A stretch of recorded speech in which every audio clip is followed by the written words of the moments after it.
আমরা মনে হয় এখন শুরু করতে পারি। হ্যাঁ, শিওর, লাইভ হয়ে গেছে। আসসালামু আলাইকুম, সবাইকে শুভ সন্ধ্যা জানাচ্ছি। Women architects engineers planners association Bangladesh আয়োজিত ওয়েবিনার সিরিজ ওয়াইপা টক্সের তৃতীয় পর্বে আমি মেহরিন হোসেন আপনাদের সবাইকে সাদর আমন্ত্রণ জানাচ্ছি। আজকের পর্বের শিরোনাম untold journey of an urban planner Salma Awal Shafi. Women architects engineers planners association Bangladesh, সংক্ষেপে ওয়াইপা বাংলাদেশ, বাংলাদেশের নারী কারিগরি পেশাজীবীদের একটি সংগঠন। এই সংগঠনটি প্রতিষ্ঠিত হয় 2005 সালে। এরপর থেকে বিগত 15 বছর ধরে বাংলাদেশের নারী স্থপতি, প্রকৌশলী ও নগর পরিকল্পনাবিদদের পেশাগত কল্যাণে কাজ করে যাচ্ছে এই প্রতিষ্ঠান। বিভিন্ন কার্যক্রমের মাধ্যমে বাংলাদেশের কারিগরি পেশাজীবী নারীদের পেশাগত উন্নয়ন, তাদের ক্ষমতায়ন, তাদের সম্মান ও অধিকার সংরক্ষণ, তাদের ক্যাপাসিটি বিল্ডিং, তাদের সামাজিক নেটওয়ার্কের জন্য একটি প্ল্যাটফর্ম তৈরি, কারিগরি পেশার ব্যাপারে নারীদের অংশগ্রহণে সামাজিক সচেতনতা বৃদ্ধি, এইসব হচ্ছে ওয়াইপার মূল উদ্দেশ্য। এইসব লক্ষ্য অর্জনের পথে ওয়াইপার পঞ্চম নির্বাহী পরিষদ এই মহামারীকালীন সময়ে একটি ওয়েবিনার সিরিজ ওয়াইপা টক্সের আয়োজন করেছে, যা অভিজ্ঞতা, জ্ঞান, চিন্তা ও মতামত বিনিময়ের একটি প্ল্যাটফর্ম হিসাবে কাজ করবে। আজ এই সিরিজের তৃতীয় পর্ব। শিরোনাম থেকে সবাই বোধহয় বুঝতেই পারছেন যে আজ আমাদের সাথে আছেন কারিগরি পেশায় সফল এবং অত্যন্ত সুপরিচিত নারী ব্যক্তিত্ব, স্থপতি ও প্ল্যানার সালমা আওয়াল শফি। আজ আমরা তার জীবনের গল্প, তার সাফল্যের পথের অভিজ্ঞতার কথা শুনব। এই পর্বে সেশন চেয়ার হিসাবে দায়িত্ব পালন করবেন বুয়েটের আরবান ও রিজিওনাল প্ল্যানিং ডিপার্টমেন্টের প্রফেসর ডক্টর ইশরাত ইসলাম। প্রফেসর ইশরাত ইসলাম বুয়েটের স্থাপত্য বিভাগ থেকে তার ব্যাচেলর ডিগ্রি অর্জন করেন। তারপর আরবান প্ল্যানিং এ মাস্টার্স করেন আমেরিকার আক্রন ইউনিভার্সিটি থেকে। পরবর্তীতে ডক্টরেট ডিগ্রি অর্জন করেন জাপানের রিটসুমিকান ইউনিভার্সিটি থেকে। আর সময় ক্ষেপণ না করে আমরা আমাদের মূল সেশনে চলে যেতে চাই। দর্শক মন্ডলীর কাছে অনুরোধ থাকবে, সেশন চলাকালীন সময় আপনাদের মাইক এবং ভিডিওটি দয়া করে অফ রাখবেন এবং আপনাদের যে কোনো মন্তব্য বা প্রশ্ন চ্যাট বক্সে শেয়ার করবেন। আমি এখন ডক্টর ইশরাত ইসলামকে অনুরোধ করছি আমাদের মূল সেশনটি শুরু করার জন্য। আসসালামু আলাইকুম এবং শুভ সন্ধ্যা সকালকে। আসলে সেশন চেয়ার কথাটা খুব ভারী শোনা যায়। আমরা এই ওয়েপার আমাদের পথ চলা বেশ অনেকদিন ধরেই, এবং এখানে আসলে আমরা যে আয়োজনটা করি, যে নারীরা ইতিমধ্যে অনেক দূর পথ চলে এসছে, সেই পথ চলার গল্পগুলো শুনি। সেখানে বাধা আছে, আবার আগামী দিনের যে ভবিষ্যৎ নারীরা আছে তাদের জন্য অনেক উজ্জ্বল ভবিষ্যতের আলোক রশ্মি দেখা যায় এমন নির্দেশনাও আছে। আজকে আমরা এমনই একজন, সালমা আওয়াল শফি, আমি তো সালমা আপাই বলি সবসময়, সদ্য স্বাধীন বাংলাদেশে যেই নারীদের পদচারণা শুরু হয়েছিল তার মধ্যে একজন সালমা আপা, এবং সুদীর্ঘ এতদিন ধরে উনি কিন্তু বিভিন্ন কর্মক্ষেত্রে বলিষ্ঠভাবে পদচারণা করে এসছেন স্থাপত্য এবং পরিকল্পনাবিদ হিসাবে। আমি আর বেশি কথা বলবো না, কারণ আনটোল্ড স্টোরি আপার মুখ থেকেই শুনবো, আপার গল্প। আমি শুরু করে দিচ্ছি। Thank you Ishrat. Untold story বললে মনে হয় যে অনেক কিছু লুকোনো আছে। আসলে দীর্ঘ জীবনে আমি এত রকম জায়গায় বিচরণ করেছি, এত রকম কাজ করেছি, সেটা মানে বেশ বৈচিত্র্যময়। তো আমি প্রথমে আমার ছোটবেলা থেকে ছোট করে বলি, যেহেতু I am telling my story. তো আমার জন্ম তো ঢাকায়, এবং ছোটবেলায় বেড়ে ওঠা, স্কুল কমিউনিস্ট স্কুল থেকে পাশ করি, কলেজ হলি ক্রস, তারপরে তো আর্কিটেকচারে ঢুকলাম। যেহেতু খুব বেশি ছবি আঁকা আর্টিস্টিক ছিলাম, মনে হয় ন্যাচারালি ওখানেই যে জয়েন করলাম। তো আর্কিটেকচার পড়াকালীন যেটা হয়েছিল, যে প্যারালাল বার দিয়ে লাইন টানা আমার একদম ভালো লাগতো না, সত্যি কথা। আর থিওরি আমি খুবই পছন্দ করতাম, হিস্ট্রি অফ আর্কিটেকচার অথবা আরবান প্ল্যানিং প্রচণ্ড ভালো লাগা, এমনকি স্ট্রাকচারও খুব ভালো লাগতো। তো আমার যে ভেতরে যে একটা মানে পভার্টি এলিভেশন বা দেশের যারা গরিব লোক তাদের জন্য কিছু করবো, এই ধরনের একটা ইনক্লাইনেশন ডেভেলপ করে আর্কিটেকচার পড়ার সময় আমরা একটা প্ল্যানিং ক্লাসের অভিজ্ঞতা শেয়ার করি। আমরা 4th ইয়ার মধ্যে urban planning class doctor Hasnat নিতেন, উনি এখন বস্টন ইউনিভার্সিটিতে প্রফেসর, রিটায়ার্ড প্রফেসর। বস্টনে থাকেন। তো উনি আমাদেরকে আরবান প্ল্যানিং ক্লাসে বললেন যে you have to write an article on one day in the life of a rickshaw puller. তো আমি তো ক্লাস থেকে বেরিয়ে রিক্সায় উঠেছি। রিক্সা উঠে আমি ভাবছি যে আমি তো কিছুই জানি না রিক্সা পুলার কেমন থাকে, কি হয়। আমার রিক্সাওয়ালাকে বললাম আমাকে তোমার বাড়িতে নিয়ে যাও।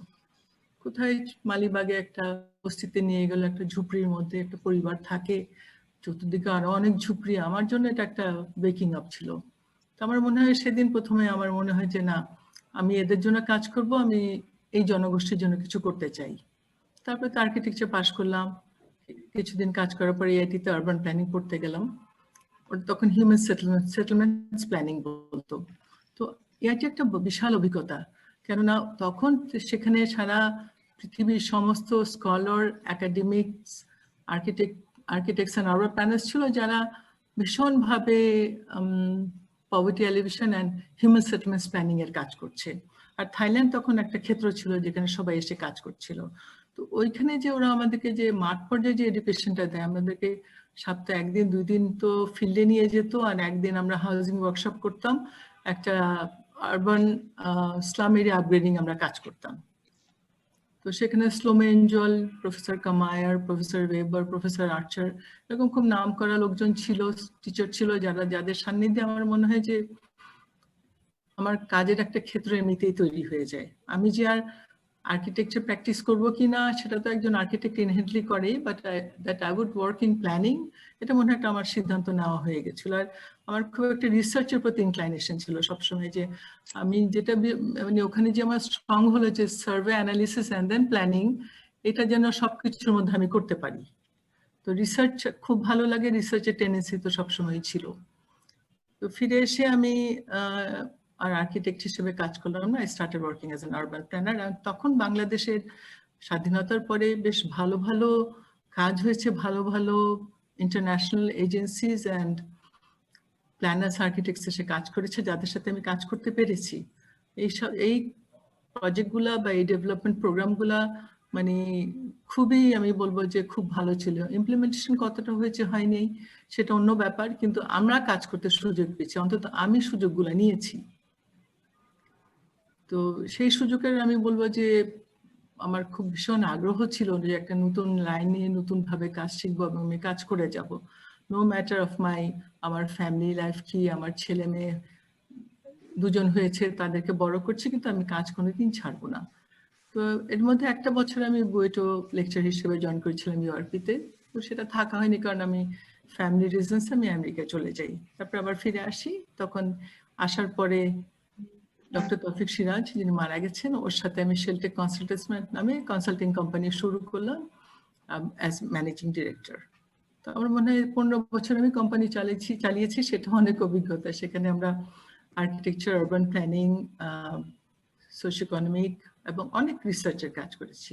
15 বছর কাজ করার পরে আমি আবার ফ্রিল্যান্স করি। কিন্তু আরেকটা কথা বলা হয়নি, যখন আমি এআইটিতে ছিলাম, এআইটি থেকে থাকাকালীন এবং ফিরে আসার সাথে সাথে প্রফেসর নজরুল ইসলামের সাথে যোগাযোগ হয় সেন্টার ফর আরবান স্টাডিজ এর সাথে। আমার থিসিসের সময় ওনার সাহায্য নিই ফিল্ড সার্ভের জন্য, এবং তারপর থেকে স্যারের সাথে আমার একটা যোগাযোগ হয়ে যায় এবং আমি সেন্টার ফর আরবান স্টাডিজ এর সাথে সারা জীবনের মতো বলতে গেলে জড়িয়ে পড়েছি। কল ইউজিং ইন্টারনেটে দিছি হয়ে গেছে। তো কি হলো? হ্যাঁ, একটু বোধহয় একটু মিউট করতে হবে, কাইন্ডলি আপনারা যদি একটু মিউট করে দেন তাহলে ওই ব্যাকগ্রাউন্ড সাউন্ড গুলা থাকবে না। এখানে শাহিনা নামে একটা, আমার ছোট বোন। আচ্ছা আপা, হ্যাঁ সরি। আচ্ছা, তো তারপরে সিএস এর সাথে প্রচুর কাজ করতে পেরেছি, যেগুলো সবই slum project, slum surveys and poverty alleviation, low income housing project design থেকে শুরু করে শেষ নেই। আমরা অনেক কাজ করেছি এবং অনেক রিসার্চ এবং সেমিনারে ন্যাশনাল ইন্টারন্যাশনাল আমরা সবসময় করে গেছি। তো সেটা একটা বড় অভিজ্ঞতা জীবনের। কনসাল্টিং তো করি, কিন্তু তার সাথে রিসার্চটা আমার সবসময় প্যারালি চলেছে, এখনো চলে। আমার মনে হয় যে research is inherent to all professional work in our line. ওটাকে বাদ দিলে আমার মনে হয় কোনো কাজই সম্পূর্ণ নয়, আর প্ল্যানিং এ তো বটেই। তো তো ইশরাত, আমি তো অনেক কথা বলে আপা, ফেললাম, এখন হ্যাঁ তুমি হ্যাঁ বলো। আপা, না খুব ভালো লাগছিল শুনতে।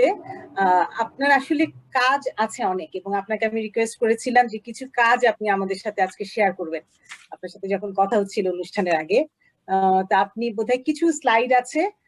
আমি এখন প্রফেসর ফরিদা নীলুফার এবং ওনার টিম যারা আসলে ব্যাকগ্রাউন্ডে কাজ করছে তাদেরকে একটু অনুরোধ করব যে আপার স্লাইড গুলো একটু শেয়ার করে দিলে, আপার স্লাইড গুলোর সাথে সাথে এই যে এত ধরনের প্রজেক্টে আপা কাজ করেছেন এই সুদীর্ঘ জীবনে, সেটা কিন্তু অনেক সময় আমরা নারীরা যেটা হয় যে অনেক সময় একটু হীনমন্যতায় ভুগি, কখনো একটু গ্যাপ হয় কাজে, ভাবি যে হয়তো পারবো না। কিন্তু আপার এই প্রজেক্ট গুলো আমার মনে হয় আমাদের সবার জন্য একটা ইন্সপিরেশন, এবং দেখা যে সেই প্রায় 30-40 বছর ধরে আপা কিন্তু এই পরিকল্পনা অঙ্গনে কাজ করে যাচ্ছে।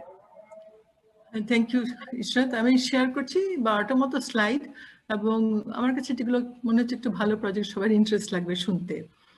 তো একটা এডিবির কাজ করি, Bangladesh gender equality diagnostic of selected sectors. ADB মনে করলো যে অনেক ডেভেলপমেন্ট ফান্ড তারা দেয়, এবং সেক্টরগুলা খুব বড় বড় সেক্টর, তারা 3টা সেক্টর স্টাডি করলো: power, energy, urban development and transport. তো মনে করো আমি ট্রান্সপোর্ট সেক্টরটা স্টাডি করলাম, এটা ওদের 5-year প্ল্যানিং প্রোগ্রাম, ওরা আমাদের এই স্টাডিটা কাজে লাগিয়েছে। ট্রান্সপোর্ট সেক্টরে এত মেয়ে কাজ করে, কিন্তু মেয়েদের জন্য কি আসে, কয়টা মহিলা লেবার ছাড়া আমরা কি দেখতে পাই যে ট্রান্সপোর্টের এই ডেভেলপমেন্ট ফান্ড থেকে তারা কি পাচ্ছে। তো আমাদেরকে পলিসি থেকে শুরু করে পুরো রিকমেন্ডেশনে যেতে হয়েছে, এবং আমি মনে করি যে ওই কাজটি এখন এডিবি, বিশেষ করে এডিবি জেন্ডার ইকুয়ালিটির জন্য তারা ভীষণ স্ট্রাইভ করে এবং চেষ্টা করছে। তো এরপরটাতে দেখি, একটা স্লাইড দেখি। এই স্লাইডটা যেমন, যেহেতু জেন্ডার ইকুয়ালিটি এই স্টাডিটা ব্র্যাকের ছিল, ব্র্যাক কিন্তু বরাবর রোড সেফটির কাজ করে যাচ্ছে। তো আমি ওই প্রথম ব্র্যাকের সাথে বিআইজিটির সাথে সম্পৃক্ত হলাম, ওদের ইনস্টিটিউট অফ গভর্নেন্স। তো ওরা এই বছরও 2020 সালে ওরা মানে গত 3 বছর ধরে মনে হয় ওরা safe roads for women and girls নানা রকম পাইলট প্রজেক্ট করে যাচ্ছে। তো আমাকে ছোট্ট একটা স্টাডিতে মার্চ মাসে নিল 2020 সালে। তো আমি সেখানে যেমন ইন্টারেস্টিং একটা, মানে অনেক কিছু করার থাকে। আমি as an architect and urban planner আমি বলছি, যেমন আমি বললাম যে মহাখালী রোডটাই, যেখানে ব্র্যাক আছে, তিতুমির কলেজ আছে, ব্র্যাক ইউনিভার্সিটি, ব্র্যাক অফিস, এত মানুষ পারাপার হয়, কিন্তু ওখানে সিম্পল রোড ডিজাইন দিয়ে কত ইমপ্রুভমেন্ট করা যায়। তো এই ধরনের ছোট ছোট কাজ সবসময় চেষ্টা করি, যেখানে আমি মনে করি as an architect and urban planner, কতটুকু শুনলো না শুনলো পরের কথা, কিন্তু আমি তো আমার চেষ্টাটা করলাম as an urban planner and researcher. তারপরটাতে যাই। এটা যেমন এই কোভিডের মধ্যে আমি একটা স্টাডি করলাম, আমাকে বলা হয়েছিল যে বরিশালের 10টা পন্ডের কনজারভেশনকে স্টাডি করে দিতে। তো আমি জাস্ট মার্চে কোভিডের ঠিক আগে আগে যে দেখে এসেছিলাম পন্ডগুলো, তারপরে আমি স্টাডিটা বাসা থেকেই করলাম। তো আমাদের সব শহরেই পন্ড ছিল, সবই ভরে গেছে, কিন্তু এখনো যেগুলো আছে সেগুলোকে সংরক্ষণ করা যে কি বড় একটা বিরাট একটা দায়িত্ব আমাদের, এবং আমরা চেষ্টা করলে পারি। তো এই স্টাডি থেকে আমি অভিজ্ঞতাটা পেলাম। এরকম আমি যখন যেটা সুযোগ পাই সেই কাজটাই, সেটার মধ্যে যেটা মানে কন্ট্রিবিউট করা আছে to society, to development, to urban planning, I try. আমার মনে হয় যে এটা আমার একটা বড় প্রাপ্তি, এই সুযোগগুলো।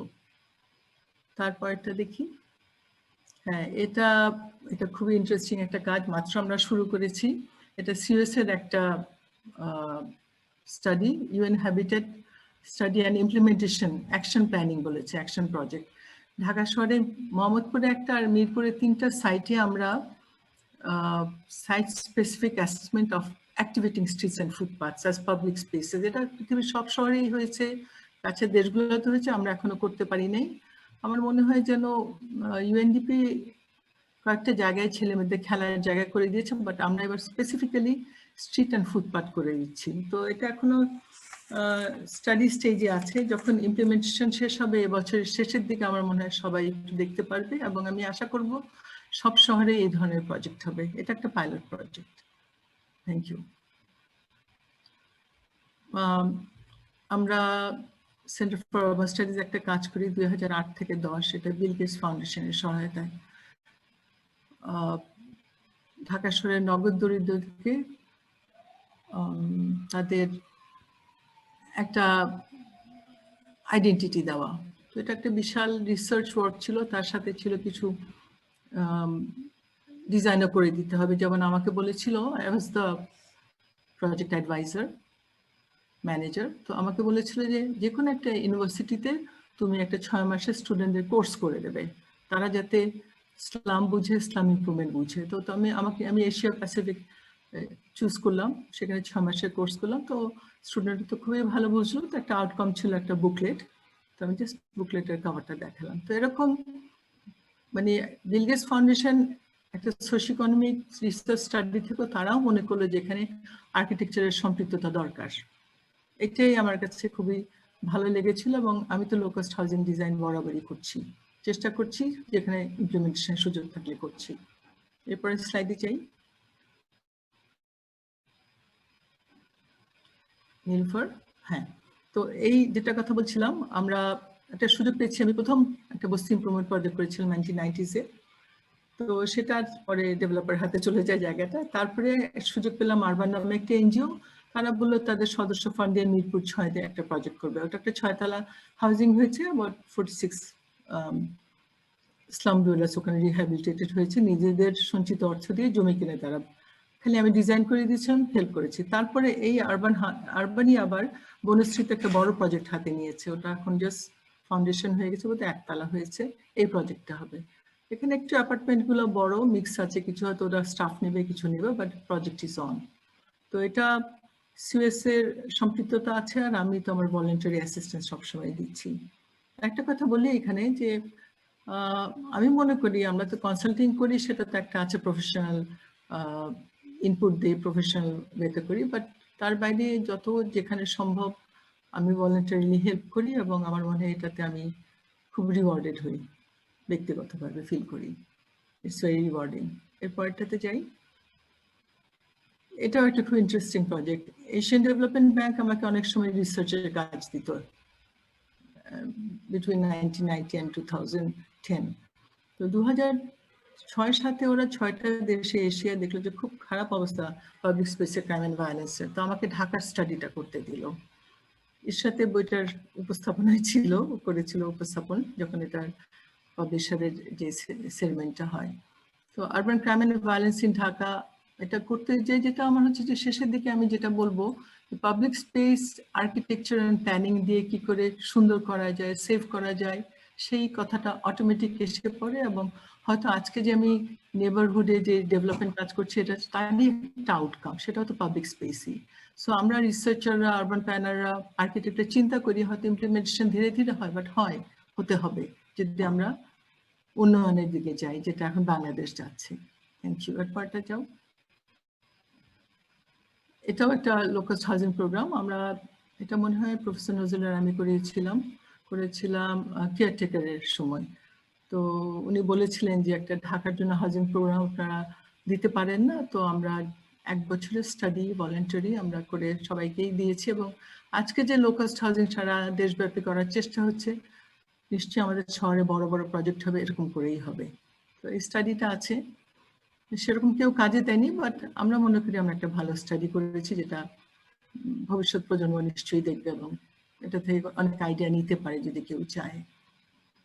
পরেরটাতে যাই। এটা একটা গুড ইনস্টিটিউট একটা স্টাডি করেছিল, একটা ওয়াটার ট্রিলজি করেছিল, যে man and water, water and religion. এগুলো রিসার্চের জন্য খুব interesting. Sometimes series of articles ছিল, সামটাইমস আমরা শুধু 3-4 জন মিলে করেছি। তো 3টা ওরা ফেজে করে। এই ধরনের কাজ শুধু রিসার্চ না, আমার মনে হয় যে আরবান অ্যান্ড রুরাল সাইড থেকেও করা দরকার। আমরা যে কোনো ইনস্টিটিউশন করতে পারি। সেন্টার ফর আরবান স্টাডিজ সবসময় চেষ্টা করেছে, এখনো করে, যে আমরা যাতে রিসার্চ ইন্টারেস্টে ডেভেলপমেন্টের কাজগুলো আমরা দেখাতে পারি সবাইকে। কয়েকটা যাই। এটাও একটা ইন্টারেস্টিং কাজ। এই কাজটা আমি দেখানোর উদ্দেশ্য হচ্ছে, বাংলাদেশে আমরা জানি যে আর্থিক উন্নয়নের সাথে সাথে গ্রামে গঞ্জে কি হারে বিল্ডিং হচ্ছে। তো আমাকে একটা ছোট কাজ দেওয়া হচ্ছিল যে 12টা শহরে তুমি একটু আরবান প্ল্যানিংটা দেখে দাও। আমি তো দেখলাম যে এদের তো কোনো রকম প্ল্যানিং কন্ট্রোল, বিল্ডিং কন্ট্রোল কোনো কিছুই নাই, কোনো সিস্টেমই নাই, কোনো পারমিশন নাই। তো আমি তখন ওদেরকে প্ল্যানিং গাইড, বিল্ডিং গাইড করে দিলাম, ম্যানুয়াল করে দিলাম, ট্রেনিং দিলাম।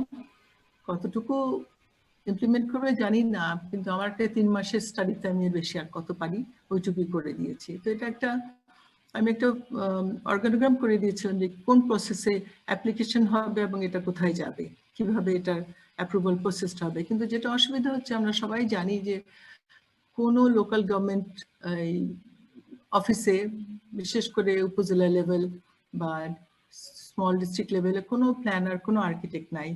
কোনো কোনো শহরে হয়তো একজন প্ল্যানার আছে, কিন্তু সে কোনো সুযোগ পায় না, কাজ করার সুবিধা পায় না। আর্কিটেক্ট তো নেয়ও না, তাদের সুবিধা দিলে নিশ্চয়ই তারা যাবে, সেটা তো দেওয়াই হয় না।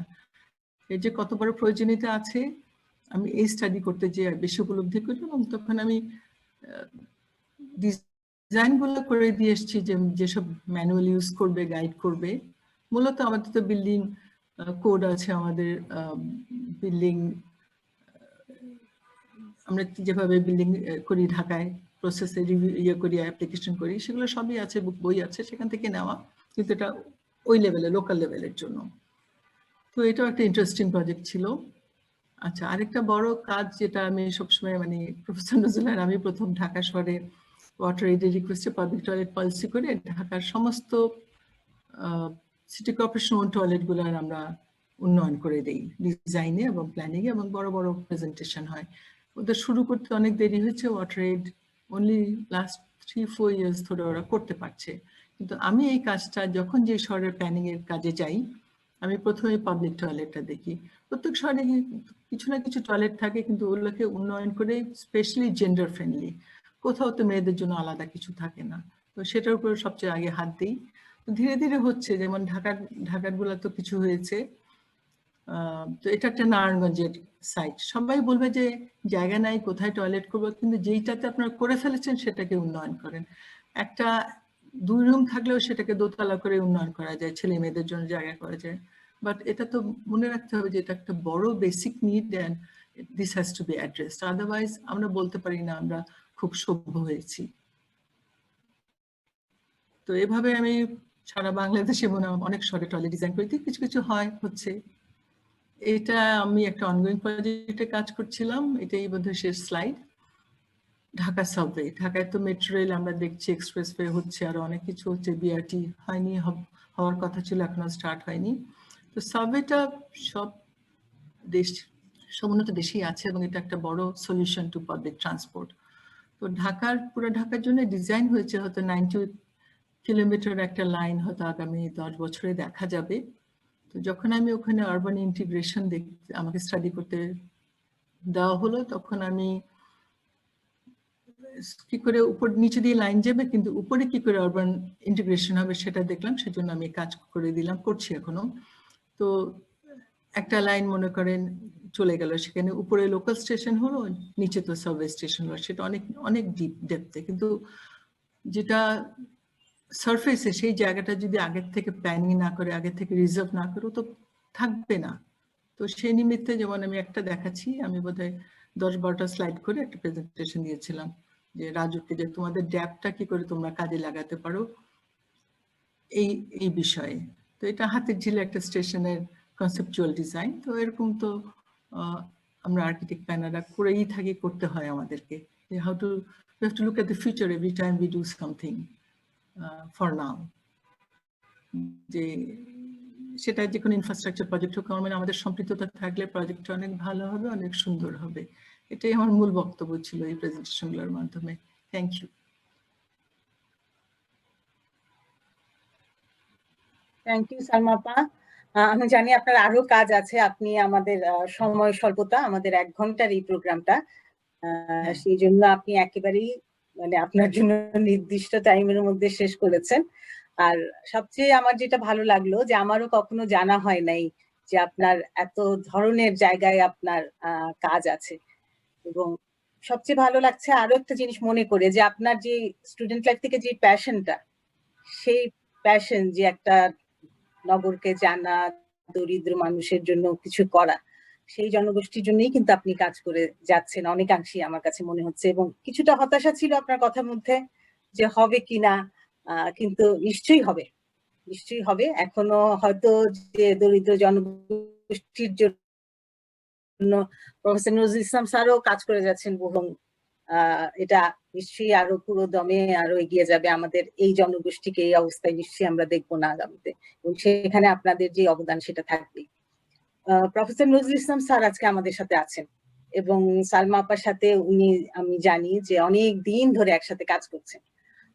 সালমা আপা সম্বন্ধে কিছু বলার জন্য আমি স্যারকে এখন একটু অনুরোধ করব। এবং সালমাকে অভিনন্দন এরকম একটি উপস্থাপনার জন্য। আপনারা যেটা আয়োজন করেছেন অসাধারণ। খুব সংক্ষেপেই তো বলতে হবে, তো সালমাকে নিয়ে তো সংক্ষেপে বলা বেশ কঠিন। আমি অনেকেই জানেন আমি সালমাকে কিন্তু একটা নামে ডাকি, সেটা হলো দশভুজা, হ্যাঁ, মা দুর্গা। এখন এই যে 10টা স্লাইড বোধহয় দেখানো হলো, তার মানে তার 10টা দিক, 10টা ফিল্ডে তার কাজের পরিচয় কিছুটা। তারপরেও মনে হয় অনেক কিছু রয়ে গেছে, সেটা আগে আমি ফিল আপ করি। যেমন একটা হলো যে এটাও সিইউএস এর সাথে সম্পৃক্ততায় এই ঢাকার ফুট ওভার ব্রিজ, এইগুলোর কিন্তু প্রথম কাজগুলো সিইউএস থেকে এবং সালমাই করেছেন। এটা সালমার মাধ্যমে, যেমন পাবলিক টয়লেট তেমনি এই ফুট ওভার ব্রিজ। বেশিরভাগই হয়তো বাস্তবায়ন হয় নাই, আর যেগুলো হয়েছে ঠিক মতো হয় নাই, মানে যেভাবে রিকমেন্ডেশন ছিল সেটা না। আর একটা বলবো আমি, যেটা উল্লেখ করেন নাই, সেটা হলো এখন তিনি যেই কাজে একেবারে বাস্তব, যেমন প্রবীণ নিবাস, বিশেষ করে প্রবীণা মহিলাদের জন্য, এটি তিনি এবং তার পরিবার থেকে এটা বাস্তবায়ন করছেন এবং আপনাদের সবারই সহযোগিতা চাইবেন। ইতিমধ্যে একটা লিফলেটও তৈরি করেছেন, সুন্দর, এটা শুরু হয়ে গেছে। আরেকটা হলো তার নিজের জন্য, সেটা হলো তিনি যে এআইটি তে 2 বছর ছিলেন বা 20 মাস, সেইখানে যে স্টুডেন্ট হাউজিং, সেই মডেলটা তার খুব ভালো লেগেছে। আমারও লাগে। আমিও স্টুডেন্টদের ওই ভিলেজে ছিলাম কিছুদিন, পরে হয়তো একটা বাংলোতে গেছি। তো সেই মডেলে সালমা আরো কয়েকজন টাউন প্ল্যানার এদেরকে নিয়ে একটা প্রজেক্ট করছে 7 জনের, নীল আকাশ, এটা কেরানীগঞ্জে। এটা বাড়ি জমি টমি সব ব্যবস্থা হয়ে গেছে, রেজিস্ট্রেশন হয়ে গেছে, ঘর বাড়ি শুরু হবে। এটা এইগুলো তো ওনার বলার সুযোগ হয় নাই।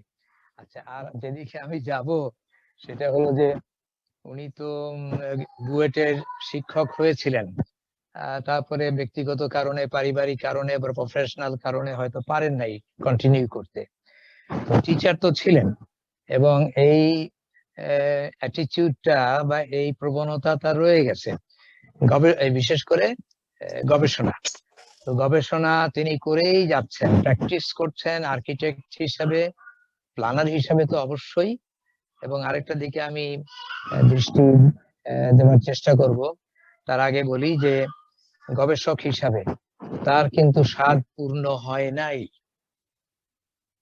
একটা স্বাদ, যেমন একটা ডিগ্রির স্বাদ, পিএইচডি, তিনি তো মাস্টার্স করেছেন এআইটি তে গবেষণার মাধ্যমে, ল্যান্ড ভ্যালুর উপরে, ল্যান্ড প্রাইসের উপরে। তারপরে এসে চেষ্টা করলেন এবং জিওগ্রাফি ডিপার্টমেন্ট ঢাকা ইউনিভার্সিটিতে তিনি আমার সাথেই রেজিস্টার্ড হলেন পিএইচডি প্রোগ্রামে। আসসালামু আলাইকুম। আসসালামু আলাইকুম। না অনেক টায়ার্ড লাগছে আসলে। আচ্ছা, তো পিএইচডি প্রোগ্রামে উনি রেজিস্টার্ড হলেন, 1 বছর পার করলেন, কিন্তু আমার ডিপার্টমেন্টের অসহযোগিতার কারণে তিনি এক পর্যায়ে ছেড়ে দিলেন 1 বছর পরে। আর 2 বছর থাকলেই কিন্তু এটা হয়ে যেত। না স্যার, 3 বছর পরে ছেড়েছি। 3 বছর আমাকে বসিয়ে রেখেছি। একাডেমিক প্রোগ্রামটা 1 বছর করেছেন, তারপরে তারা কোনো সিদ্ধান্ত নিতে পারে না, পরীক্ষা নিতে পারে না। এবছর পরীক্ষা হবে না, আগের বছর ওরা দেয় নাই, তুমি ওয়েট করো, এই ধরনের আজে বাজে কথা। আমি তখন অবশ্য বোধহয় রিটায়ারই করে ফেলেছি। তো এইটা হলো একটা, তার স্বাদ পূর্ণ হলো না। তারপরে তিনি চলে গেলেন মুম্বাই, সেখানে আমাদের আরেক বন্ধু কি যেন নাম, গুহ ব্যানার্জি, তো জিওগ্রাফার তিনিও, তো তার সাথে কাজ করতে শুরু করলেন। সেইখানে আবার সুপারভাইজারের সাথে সালমার খুব বনিবনা হচ্ছিল না, তারপরে ওইটাও ছেড়ে দিলেন। তো যাই হোক, এখনো সময় আছে, মাত্র 60-এর কয়েক বছর পরে। আচ্ছা, ইচ্ছা করলে করা যায়। ওইদিন দেখলাম রিজওয়ানা চৌধুরী বন্যা, সে তো 62-63 হয়ে গেছে, পিএইচডি সাবমিট করবে, আরো অনেকে এখন করছে পিএইচডি। তো আমার সাথে সালমার একটা বিরাট মিল। আমিও কখনো পিএইচডি করি নাই, শেষ পর্যায়ে ছেড়ে দিয়েছি। তো সালমাকে বলবো এটা যেন সে শেষ করে, কিন্তু সে কিন্তু পারে। যাই হোক, এটা হলো একটা দিক। আর হচ্ছে ওই যে দশভুজার কত পরিচয় আর দেওয়া যায়। সালমা তো আর্কিটেক্ট, এই নিয়ে আমি কিছু বলবো না। তার দুটো ভবন আমি দেখেছি, একটা তেজগাঁয়ে, এটা বোধহয় এখন ডেমোলিশড, আরেকটা তার মামার একটা বাড়ি করেছেন রাজেন্দ্রপুরে, ওইটা আমি ওটা দেখেছি এবং ভেতরে ঢুকেছি। আর অনেকগুলো দেখা হয় নাই, যেমন বোধহয় সাইক্লোন শেল্টারও করেছেন, সেগুলো আর্কিটেকচারের ব্যাপার। এটা আপনারা জানবেন। প্ল্যানিং এর কথা অনেক বললেন, একটা বড় প্ল্যানের কথা বলতে ভুলে গেছেন, এটাও সিইউএস এর সাথে যুক্ত ছিল, খুলনা মাস্টার প্ল্যান। এটা তিনি এবং ডক্টর নুরুল ইসলাম নাজেম এরা করেছেন, যেটা বাস্তবায়নের দিকে কিছুটা যাচ্ছে, পুরোপুরি না হলেও। একবার পুরো শহরটার মাস্টার প্ল্যান, এখন তো নারায়ণগঞ্জে কাজ করছেন। যাই হোক, তারপরে হলো architect, planner, planning policy, urban policy, এগুলোর মধ্যে যুক্ত ছিলেন, এটা বলেছেন কিছুটা।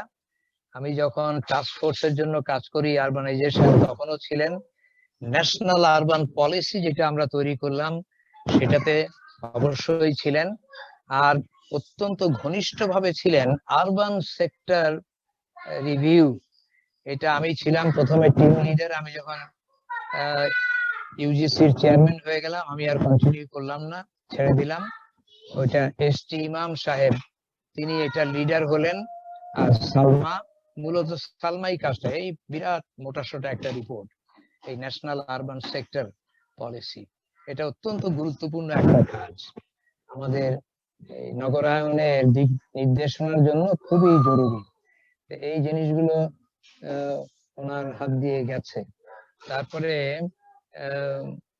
একটা তো বলেনই নাই, যে সংগঠন পরিবেশ নিয়ে কাজ, বাংলাদেশ পরিবেশ আন্দোলন, বাপার মাত্র 2-4 জন নারী পরিবেশবিদ বা পরিবেশবাদী যারা আন্দোলনে থাকেন, তার মধ্যে সালমা ছিলেন। এবং তিনি আবার নিজে কয়েকজন মহিলাকে নিয়ে, বন্ধুকে নিয়ে ধানমন্ডি পরিবেশ উন্নয়ন জোট তৈরি করলেন, বেশ কয়েক বছর ভালো কাজ করেছেন। তার মানে এই সংগঠক হিসাবেও তার অবদান বিশাল। আর সবশেষে হয়তো আমি বলবো সিইউএস এর সাথে তার সম্পৃক্ত, সেটা একটু পরে আসছি। তার আগে ওই যে একটুখানি তো আমরা দেখলাম একটা স্লাইডে, ক্রাইম এন্ড ভায়োলেন্স, এটাতে তিনি আর্কিটেক্ট নন, পরিকল্পনাবিদ কিছুটা, তার চেয়ে বেশি তিনি সোশিওলজিস্টের কাজটা করেছেন। ক্রাইম এন্ড ভায়োলেন্স, এটা তো সোশিওলজিক্যাল প্রবলেম, সেই ওই এলাকাটা, ওই বিষয়টাকে তিনি নিজে চেষ্টা করে উপলব্ধি করেছেন, বুঝতে চেষ্টা করেছেন, বুঝতে পেরেছেন, এবং একটা চমৎকার একটা গবেষণা ভিত্তিক রিসার্চ বেসড পাবলিকেশন ইউপিএল এর, এটা খুবই অত্যন্ত উঁচু মানের একটা কাজ। তো যিনি ইউনিভার্সিটিতে পড়াচ্ছেন না, পিএইচডি করলেন না, শেষ করলেন না, কিন্তু এই একটা কাজে কিন্তু আর একটা থিওরিটিক্যাল ব্যাকগ্রাউন্ড দিলে একটা পিএইচডি থিসিস হয়ে যায়, খুব সহজেই হয়ে যায়। তো সেইটা উনি করে পাবলিকেশনটা করলেন। আমাদের অনেকেরই কিন্তু এরকম পাবলিকেশন নেই। তারপরে হলো আরেকটা বড় জিনিস, যেটা একটু বলতে বলতে আবার শেষ করলেন না, সেটা হলো এবারে আসলেন তিনি লোক প্রশাসন, পাবলিক অ্যাডমিনিস্ট্রেশনের দিক থেকে। এই যে বিল গেটস ফাউন্ডেশনের জন্য আমরা যেটা বস্তিতে করলাম, আসল কাজটা কিন্তু উনি বলেন, সেটা হলো ঢাকার বস্তিবাসীদেরকে সংগঠিত করা, তাদের জন্য একটা সংগঠন তৈরি করে দেওয়া, বস্তিবাসী সুরক্ষা সমিতি, এরকম একটা নাম। তো সেইটা বিশাল, 40 লক্ষ বস্তিবাসীর জন্য একটা সমিতি করে দেওয়া, এটা কিন্তু এটা রেজিস্টার্ড, এটা কাজ করছে, এরাই এখন বার্গেইন করে সরকারের সাথে। যখনই করাইল বস্তি থেকে তুলে দেওয়ার উদ্যোগ হয় তখন এই অ্যাসোসিয়েশনটাই কাজ করে, এবং এই অ্যাসোসিয়েশনটা কোনো সোশিওলজিস্ট করে দেয় নাই, কোনো পাবলিক অ্যাডমিনিস্ট্রেটর করে দেয় নাই, কোনো সিভিল সার্ভেন্ট তো করেই দেয় নাই, কোনো এনজিও করে দেয় নাই, এটা সালমা করে দিয়েছে। এটা কিন্তু বিরাট একটি কাজ। এটা হাউজিং প্রবলেমের সাথে যুক্ত যারা তাদের জন্য সলিউশন। এই সোশ্যাল অর্গানাইজেশন, পলিটিক্যাল অর্গানাইজেশনটা না হলে তো বাতিল হয় না। এই একটা জিনিস, সেটা আমার মনে হয় খুবই উল্লেখ দাবি করে। নীতিমালা ইত্যাদি তো আছেই। তো যাই হোক, আমার মনে হয় কয়েকটা গ্যাপ আমি ফিল আপ করলাম। আর আক্তার মাহমুদ নিশ্চয়ই বলবেন যে বাংলাদেশ ইনস্টিটিউট অফ প্ল্যানার্স এর জন্য তিনি কি, ইশরাত বলবেন তিনি কি কি কাজ করেছেন। সেইখানে উল্লেখযোগ্য কাজ সালমান হলো কি, যেটা ধরে সেটা শেষ করে এবং খুব ভালোভাবে করে, খুব আন্তরিক ভাবে করে, নিষ্ঠার সাথে। আর্কিটেক্টদের এটাই তো একটা তাদের একটা বৈশিষ্ট্য, যা কিছু করেন একেবারে নিখুঁত ভাবে করেন। অন্যরা হয়তো সোশিওলজিস্টরা এরকম মোটা দাগে অনেক কিছু করেন, কিন্তু আর্কিটেক্ট, ইঞ্জিনিয়ার তাদের আবার এই জিনিসটা তো আছে, পারফেকশন, খুব ডিটেইলে চলে যান। তো এই জিনিসগুলো এখন আমি বলি, এই নগর গবেষণা কেন্দ্র, এখন তো আমি এইটার প্রতিষ্ঠাতা বটে। 1972 সনে আমরা এই বছর, সামনের বছর 50 বছর পূর্তি করব। নামটাকে মনে হয় কি এটা কিছু একটা বড় কিছু, কিছুই না। আমাদের একজন মাত্র পেইড কি বলে ওয়ার্কার বা ম্যানেজার, আর আমি সালমা, আমরা সব হলাম 100% ভলান্টারি না, we pay to be there. আমরা পয়সা দিয়ে ওখানে কাজ করি, এটা বিশ্বাস করা যায় না। আমরা ডোনেশন দেই, সাপোর্ট জোগাড় করি, নিজেরা দেই, আর যদি কখনো কখনো কিছু কাজকর্ম করে যদি আয় হয়, নুরুন নাহার মিলিও আমাদের একজন মেম্বার, তারপরে আরো কে কে যেন এখানে, মনিজা মেম্বার, এরা সব। তো যাই হোক, এইখানে সালমাই কিন্তু বহুদিন থেকে এটার প্রাণ শক্তি। এখন জেনারেল সেক্রেটারি, কয়েক বছর ট্রেজারার ছিলেন এবং নিজের পকেট থেকেই টাকা পয়সা দিতেন, আমরাও দেই। তো এই সিইউএস টিকে আছে কয়েকজনের জন্য, ডক্টর নাজেম, সালমা, আরো কয়েকজন, আমি তো আছি। তো এইখানে একটা বুলেটিনও করি আমরা। সালমা কিন্তু তার এক্সিকিউটিভ এডিটর, আমি ফাউন্ডার এডিটর, আমি আছি, সালমা। এবং বছরে 2টা সংখ্যা কিন্তু বের হয়, অনেক জার্নাল বের হয়, বন্ধ হয়ে যায়, বের হয়, বন্ধ হয়ে যায়। আমরা খুব অ্যাম্বিশাস না, 30 থেকে 40 পৃষ্ঠা করি, কখনো কোনো স্পেশাল সংখ্যা 100 পৃষ্ঠা করি। তো এই ম্যাগাজিনটাও, এডিটিংটাও কিন্তু তিনি করছেন, এটা ধরে রাখছেন। তো এই জিনিসগুলো, এটা ওই গবেষক হিসাবে প্রকাশনায় ইন্টারেস্ট আছে সেই হিসাবে, এবং সংগঠনের সাথে থাকবেন সেরকম ভাবে। তো এখন আরো অনেক কথা হয়তো বলা যেত, ওইদিকে আর আমি যাচ্ছি না। এবং মানুষ হিসাবে তো অসাধারণ, খুবই সাহসী, একা চলতে পারেন, চলতে পছন্দ করেন, দলবল পেলে খুব ভালো, না হলে একলা চলরে, তাতেও কোনো অসুবিধা নেই। তো এরকম সাহসী এবং মাল্টি ফ্যাশিয়াল, মাল্টি মোডাল, আপনারা বলেন না মাল্টি মোডাল হাব, তো সেরকম নানা রকমের ওই দশভুজাই বলাই ঠিক। তো সেইখানে এগুলোর মধ্যে আছেন। তো আমরা তো খুবই কাছের মানুষ, এখন থাকিও কাছাকাছি, লেকের এপার ওপার। তো শিগগিরই উনি দূরে চলে যাবেন, ওই বাড়িধারার ওই পারে। তার ফ্যামিলি, ভাই বোনরা সব একটা বিল্ডিং এ থাকবেন, যৌথ আবাসন ভবন হয়ে যাবে। এই গ্রামে যেরকম উঠান থাকে, এটা উঠান থাকবে না, একটা লিফট বা সিঁড়ি থাকবে যোগাযোগের।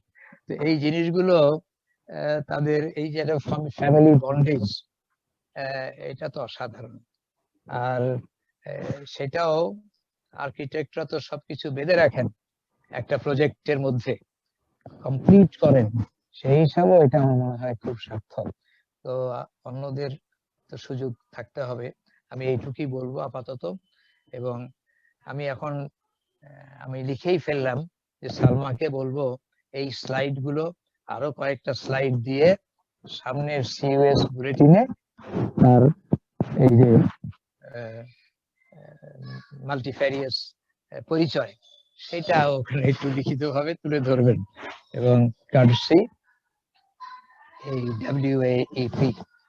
তো আপনাদের অনেক ধন্যবাদ এবং আশা করি এরকম সবাই আপনারা খুবই ইলাস্ট্রিয়াস ব্যক্তি। সেলিনাকে আমি তো অনেকভাবে দেখেছি, কিন্তু আমার খুব মনে থাকে আমরা একসাথে চীন দেশ ভ্রমণ করেছিলাম কামরুল ইসলাম সিদ্দিকীর নেতৃত্বে। সেই চীনের প্রাচীর ওখানে ওঠা অথবা সর্বোচ্চ ভবনের স্কাই স্ক্র্যাপারে ওইখানে উপরে উঠে চা পানি খাওয়া অথবা চাইনিজ কর্মকর্তাদের সাথে কামরুল ইসলাম সিদ্দিকীর তুমুল ঝগড়া সেগুলো দেখা, তো অসাধারণ একটা সময় এটা ছিল। তো যাই হোক, সবার জন্য শুভেচ্ছা থাকলো এবং সামনে এরকম অনুষ্ঠান আপনারা করতে থাকবেন এটা আশা করছি। তো সালমাকে অভিনন্দন এবং তার দীর্ঘ জীবন কামনা করি। আমরা কিন্তু প্রতি বছর তার জন্মদিন পালন করি সিইউএসএ, এটা আমাদের একটা রেওয়াজ। আমারটাও হয়, তো সালমারটা হয়, আমাদের সিনিয়র সবারটাই হয়। তো 60 বছরের নিচে হলে করি না, তার উপরে। তো যাই হোক, আরো দীর্ঘ জীবন তার কামনা করছি। আপনাদেরকে অনেক অনেক শুভেচ্ছা। ধন্যবাদ স্যার। যথারীতি আপনার সাথে গল্প করতে বসলে গল্প ফুরায় না। আজকে আমরা আসলে ওরকম একটা আমেজেই আছি, স্যারের কাছে অনেক গল্প শুনলাম এবং সালমা আপার মানে বিরাট যেই বিচরণ বিভিন্ন ক্ষেত্রে সেটাও জানলাম আর একটু। তা আমাদের সাথে আজকে প্রফেসর আক্তার মাহমুদও আছেন, বিআইপির বাংলাদেশ ইনস্টিটিউট অফ প্ল্যানার্স এর সভাপতি। কিন্তু আমার মনে হয় প্রফেসর আক্তার মাহমুদের কাছে যাওয়ার আগে একটু একটা দুইটা প্রশ্ন মনে হয় একটু শুনি না। এর মধ্যে প্রশ্ন পেয়েছি আমি নাদিয়া প্ল্যানিং এর থেকে গ্রাজুয়েট প্ল্যানার একজন। ওর একটা প্রশ্ন আছে, নাদিয়াকে কি আমরা কানেক্ট করতে পারি?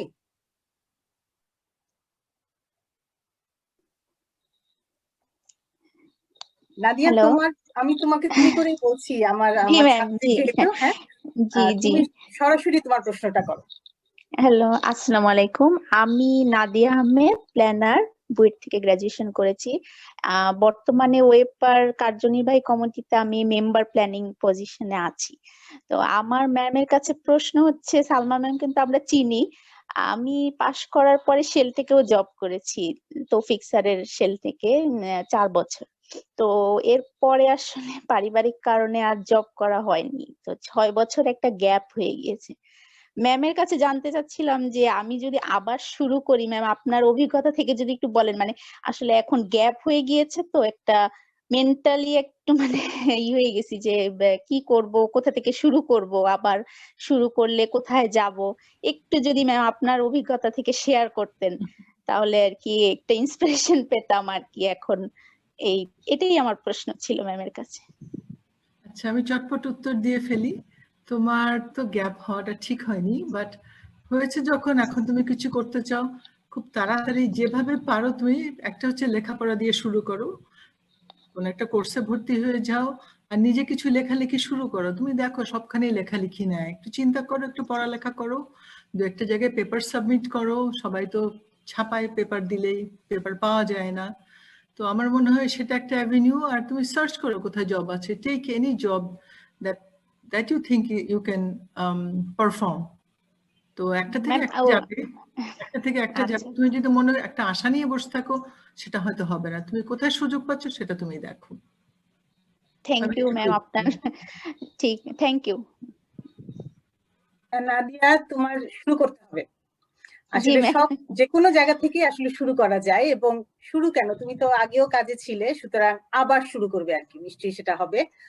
ইনশাআল্লাহ ম্যাম, আপনাদের দোয়া করবেন আমি যাতে আবার মানে আসলে গ্যাপ হয়ে গেলে একটা মানে ভয় ঢুকে গেছে, এখন মনে হচ্ছে যেন পারবো না মানে একটু আপার অ্যাডভাইস গুলো মনে রেখো, আপাকে খুব জরুরি কিছু কথা তোমাকে বলেছে, নিশ্চয়ই তুমি আবার খুব পুরো দমে কাজ শুরু করে দিবে। আমাদের সাথে আফরোজা আপা আছেন। আফরোজা আপাও আর্কিটেক্ট প্ল্যানার এবং উনি সুদূর কানাডা থেকে, আমি যদি ভুল না করে থাকি। আফরোজা আপা কি আছেন?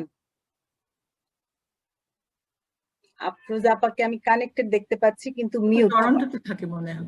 হ্যাঁ হ্যাঁ আপা, আফরোজা আপা আর্কিটেক্ট প্ল্যানার সালমা আপার মতোই, কিন্তু আর কিছুদিন পরে।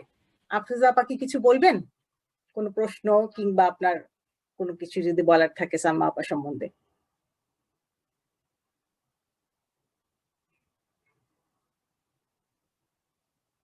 আফরোজা আপা কি শুনতে পাচ্ছেন? হ্যাঁ, এখন কি শোনা যাচ্ছে? শোনা যাচ্ছে আফরোজা আপা। আপনি একটু ভিডিওটা অন করে দেন, আমরা একটু দেখিও। ও আচ্ছা আচ্ছা। আমি একটা কোয়েশ্চেন লিখেছিলাম, যদিও বললো যে বুঝতে পারে না এই কোয়েশ্চেনটা। যাই হোক, আমি যেটা সালমা আপাকে, যেটা আজকে যে একটা টপিক ছিল যে আমাদের স্ট্রাগল করছি আমরা, যেহেতু আমাদের তেমন রোল মডেল ছিল না। আমি একটু সালমা আপাকে বলতে চাই, সালমা আপা আপনি কিন্তু আমাদের অনেকের জন্যই রোল মডেল ছিলেন। এটা হলো প্রথম দিয়ে শুরু করছি, যে আমরা অবাক হয়ে দেখতাম যে উনি তখন তো খুব মহিলা প্ল্যানার, আর্কিটেক্ট প্ল্যানার একদম ছিলই না বলতে গেলে, কিন্তু সালমা আপাকে, আফসানা আপাকে ওনাদের আমরা দেখেছি যে ওনাদের কত ব্যাপ্তিতে ওনারা কাজ করছেন। এটাও কিন্তু আমাদের জন্য তখন একটা বড় ইন্সপিরেশন ছিল, সালমা আপার কাজ, তারপরে আফসানা আপাদের কাজ, যে এরকম করা যায় এবং ওনারা একদম মানে খুব ভালো করে কাজ করছেন। এইটা খুবই, আমরা বলবো যে উনি আমাদের রোল মডেল ছিলেন, এটা একটা।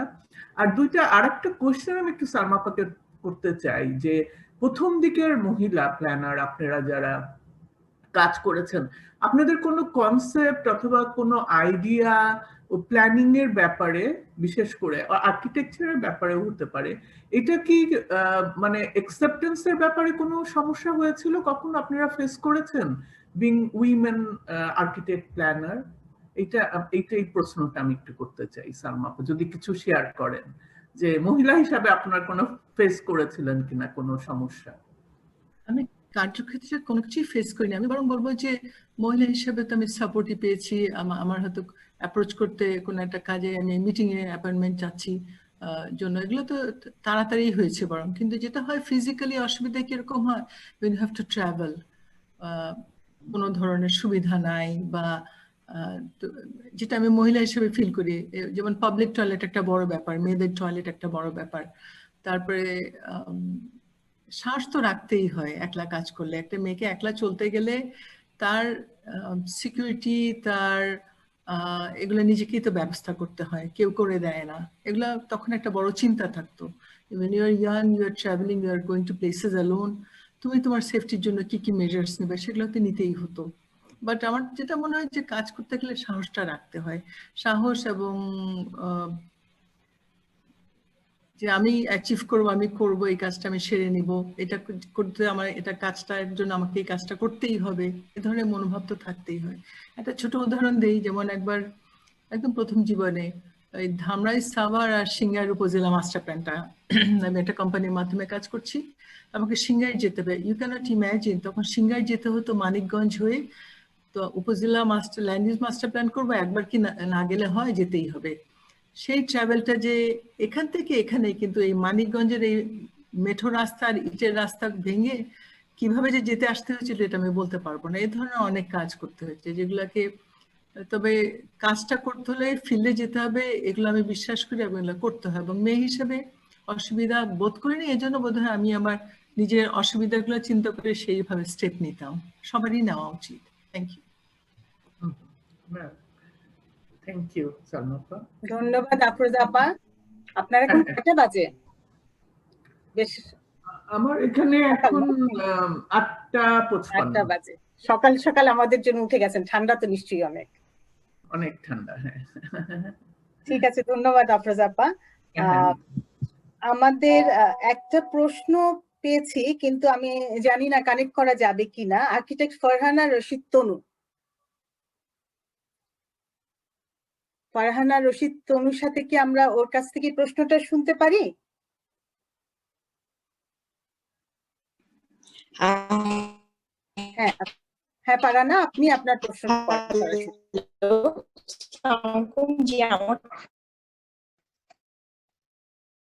জি সাউকুম আপা, আপনি রোল মডেল। ইভেন আমরা যখন আসলে কাজ শুরু করছিলাম তখন আর্কিটেকচারে পড়ে এই ধরনের বড় প্রজেক্টে কাজ করা বা আরো বড় স্কেলে যদি কাজ করতে চাই, সব করতে চাই, আপনারা ছিলেন আমাদের কাছে আদর্শ। এবং এখনো আমি নিজেকে আসলে খুবই লাকি মনে করি যে সিইউএস এর সাথে আপনার সাথে আমরা পাবলিক স্পেস প্রজেক্টে কাজ করছি এবং শিখছি। আমি যেটা জানতে চাচ্ছিলাম যে আমরা খুব অল্প কিছুদিন হলো কাজ শুরু করেছি, মানে প্ল্যানিং প্রজেক্টে একটা বাস্তবায়ন, তো একটা ফ্রাস্ট্রেশন চলে আসে কিনা, বা এই ধরনের প্রজেক্ট বাস্তবায়ন যদি না হয় তাহলে এই জিনিসগুলাতে লেগে থাকার জন্য আমাদের জন্য যদি কোনো পরামর্শ বা আমরা কিভাবে সামনে আরো এগিয়ে যেতে পারি একটু যদি আপা বলতেন। আর ফারহানা, তুমি অনেক কিছু করছো অলরেডি।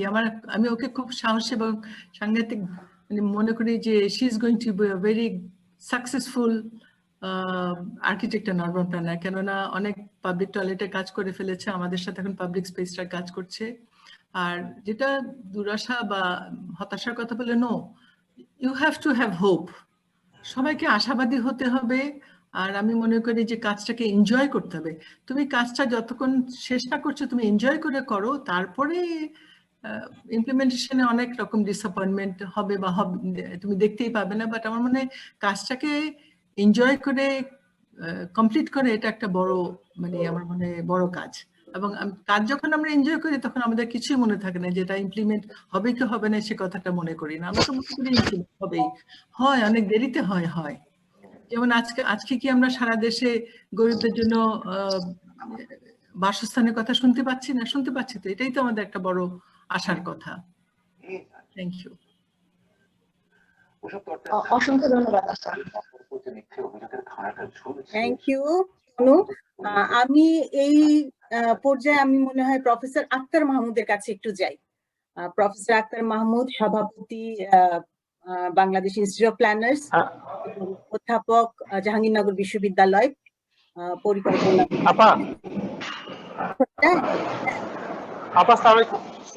আপনি আমাকে একটু 5 মিনিট বা 7 মিনিট পরে যদি ফ্লোরটা দেন তাহলে আমার জন্য সুবিধা হবে, কারণ আমি এখন গাড়ি থেকে নামছি এবং আমি বাসায় উঠছি আর কি।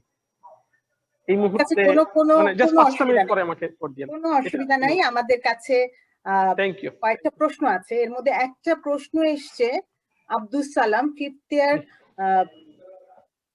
ইয়ার স্টুডেন্ট খুব সম্ভবত।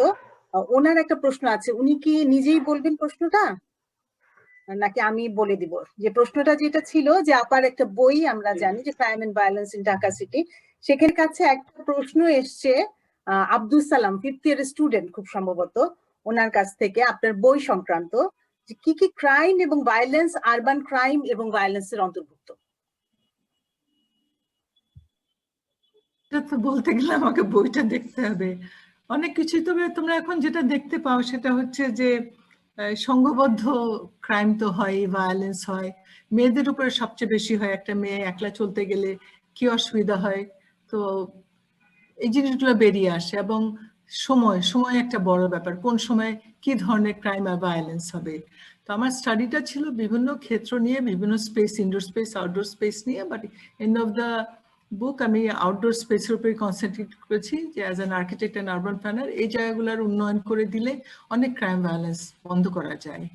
বাট ক্রাইম ভায়োলেন্স অনেক রকমের হয় আর কি, সেটাই এই বইয়ের ফাইন্ডিং ছিল।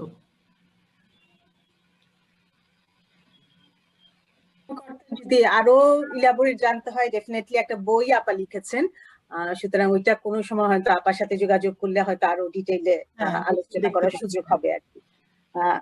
এই মুহূর্তে আরেকটা প্রশ্ন আছে শিরিন মমতাজ আপা, উনিও অনেকদিন ধরে পরিকল্পনা পেশার সাথে জড়িত। ওনার একটা প্রশ্ন আমাকেই পড়ে দিতে বলা হয়েছে, আমি একেবারেই ওনার প্রশ্নটা পড়ছি। One of the consequences of rapid population growth is the shortage of housing for the residents in the urban area. As your opinion, as you work for the urban poor, what is your recommendation in this regard? Secondly, Do you think working as planner in this branch of planning, housing for low-income class, will enhance career path in the planning profession? দুটো ছোট ছোট প্রশ্ন আছে আপা। আপাকে আমি একটা সহজ উত্তর দিয়ে বলি, আপা রিয়েল এস্টেট তো একটা বড় বিজনেস, এখন সবাই মিডল ইনকাম হাউজিং আর হাই ইনকাম হাউজিং এর বিজনেস করছে। আপনি চিন্তা করেন ওদের অ্যাফোর্ডেবিলিটি আছে, ওদের সাইজে যদি বিল্ডিং করে তাহলে ডেভেলপারদের কি বিজনেস শেষ হবে? এবারে শেষ করে কুলোতে পারবে না। এখন একটা গরিব ফ্যামিলি পারিবারিকভাবে 10,000 টাকা ভাড়া দিয়ে থাকে, তাহলে এই 10,000 টাকা দিয়ে ছোট যদি ফ্ল্যাট করে মাসে কিস্তিতে নিত, এই চিন্তাগুলো করে না। সব দেশ করে ফেলেছে, বাংলাদেশে আমরা তো পাবলিক হাউজিং প্রোগ্রাম একটা ডিজাইন করে দিচ্ছি, সব ওখানে লেখা আছে। আমি তো পাশের দেশ ভুটানে যে ভুটানের পাবলিক হাউজিং পলিসি করে দিয়ে এসেছিলাম, ওরা সাথে সাথে ইমপ্লিমেন্ট করেছে, ওদের যে কটা গরিব আছে সবাইকে আবাসন দিয়েছে। তো এটা করতে চাইলে করতে পারা যায়, এবং land is not a problem, land হচ্ছে is a matter of planning.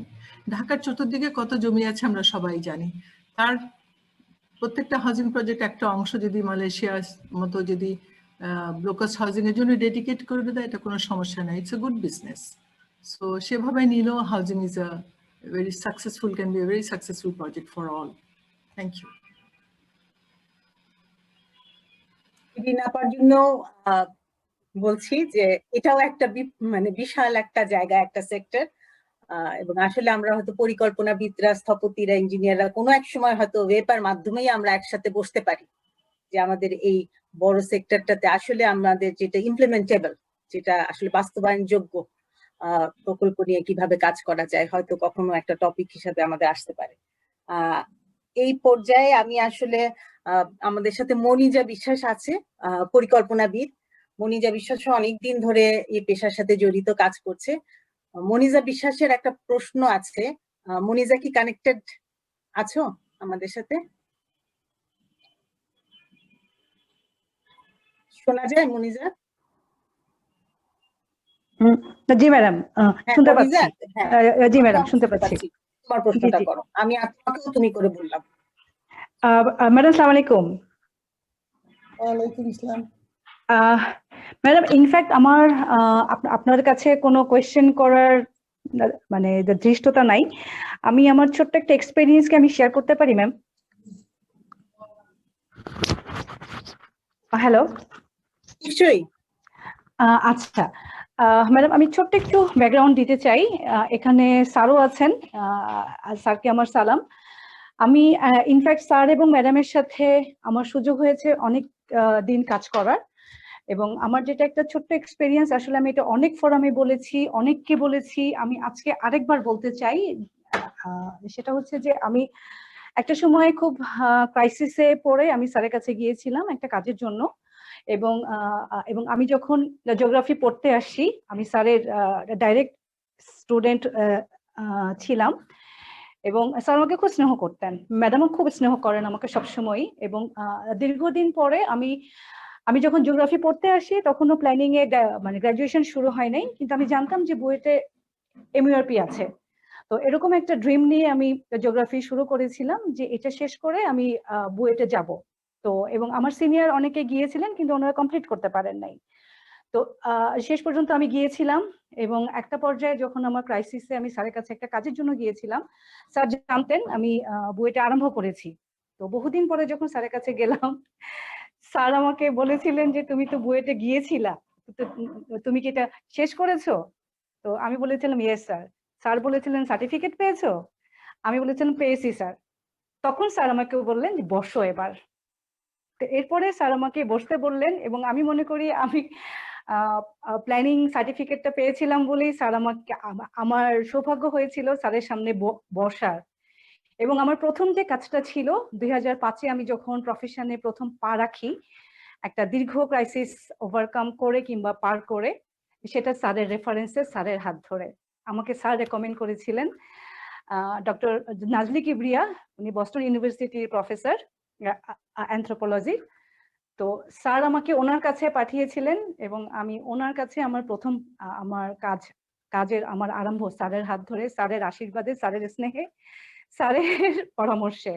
এবং আমি সালমা ম্যাডামের সাথেও অনেক ছোটবেলা থেকে আমাকে ম্যাডাম চেনেন, এবং আমি স্যার ম্যাডামের কাছেও এসেছি স্যারেরই রেফারেন্সে, এবং ম্যাডাম আমাকে খুবই স্নেহ করেন, এবং ম্যাডাম আমাকে যে বকাটাও দিয়েছেন অনেক, সেটাও খুব স্নেহ করে। এবং আমি ম্যাডামের কাছে শুধু একটা জিনিসই জানতে চাই, আমি ম্যাডামের সাথে পাশাপাশি অনেক কাজ করেছি বসে, ম্যাডামের সাথে আমার অনেক ট্যুর করেছি লম্বা লম্বা, ম্যাডাম আমাকে চেনেন, সেই ছোটবেলা থেকে যে চিনতে চিনতে বড় হতে হতে আজকে আমি বুড়ো হচ্ছি। ম্যাডাম আমার অনেক শর্টকামিংস জানেন, অনেক ডেফিসিয়েন্সি জানেন, অনেক মানে নেগেটিভিটি জানেন।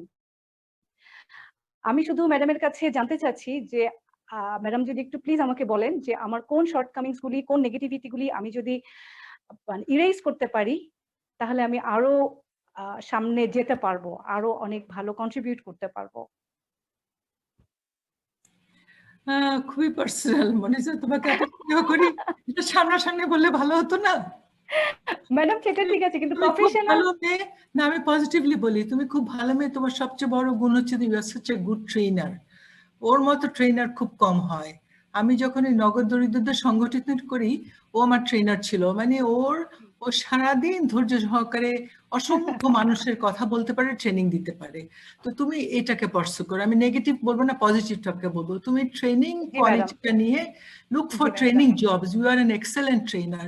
Everyday people need trainers everywhere, so please look for training. তোমার এটা সবচেয়ে ভালো quality. Let us not talk about negative things. Thank you. Thank you madam, thank you. আসসালামু আলাইকুম। জি, সালমা আপার এই রেসপন্স থেকে বোঝা যায় যে উনি সব সময় জীবনের সবার মধ্যে ভীষণ পজিটিভ, ভীষণ পজিটিভ। এটা থেকেই আমাদের সবার কিন্তু অনেক কিছু শেখার আছে এই ছোট কথাটার থেকে। আমাদের আরেকটা প্রশ্ন এসছে, তাহসিনা জেরিন, ও কিন্তু একজন ছাত্রী, এখনো পড়াশোনা করছে শেষের দিকে। তাহসিনা কি আমাদের সাথে মানে ভিডিওতে আসতে পারে? প্রশ্ন কি তাহসিনা নিজের মুখে করবে? এই তো তাহসিনা চলে আসছে, তোমার প্রশ্নটা তুমি করো।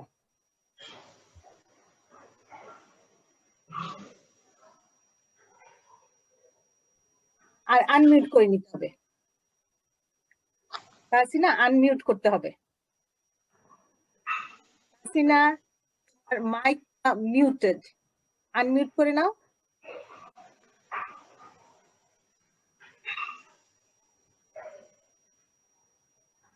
তাহসিনা কি কানেক্টেড আছে নাকি ডিসকানেক্ট?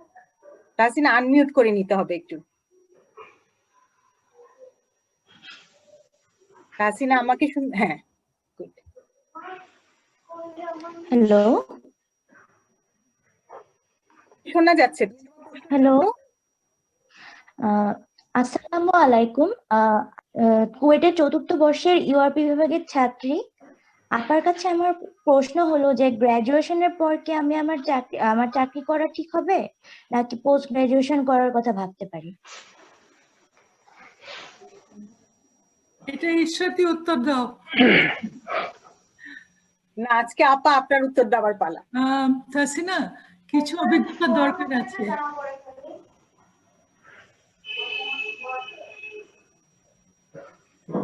তাহসিনা কি আছে?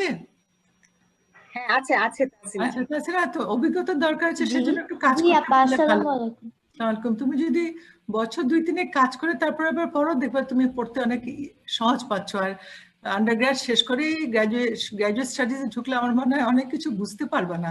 আমি 2 বছর আর্কিটেক্ট হিসেবে কাজ করে যখন প্ল্যানিং এ পড়তে গেলাম, সবকিছু মাথার উপর দিয়ে চলে যেত, আমি বুঝতাম না টার্মস। তো কাজ করে আসলে অনেক কিছু বোঝা যায়, জানা যায়, তা নাহলে একটু গ্যাপ থাকে আর কি।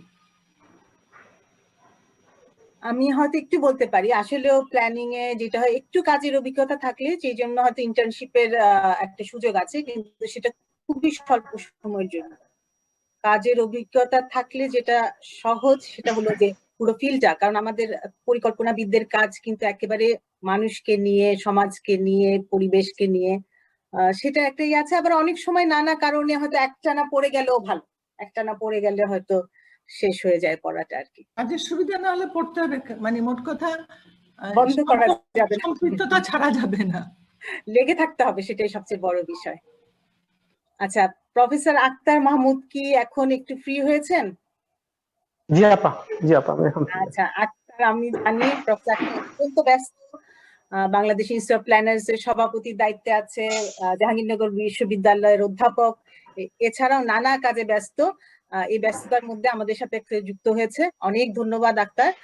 সালমা আপা সম্বন্ধে যেহেতু কাজের একটা সুযোগ আছে এবং অন্য ক্ষেত্রে একেবারে অন্য সাংগঠনিক ক্ষেত্রে যেহেতু কাজ করার সুযোগ হয়েছে, ওই দিক থেকে যদি কিছু বললে আমরা সবাই খুব খুশি হব। ধন্যবাদ আপা, আপনাকে ধন্যবাদ।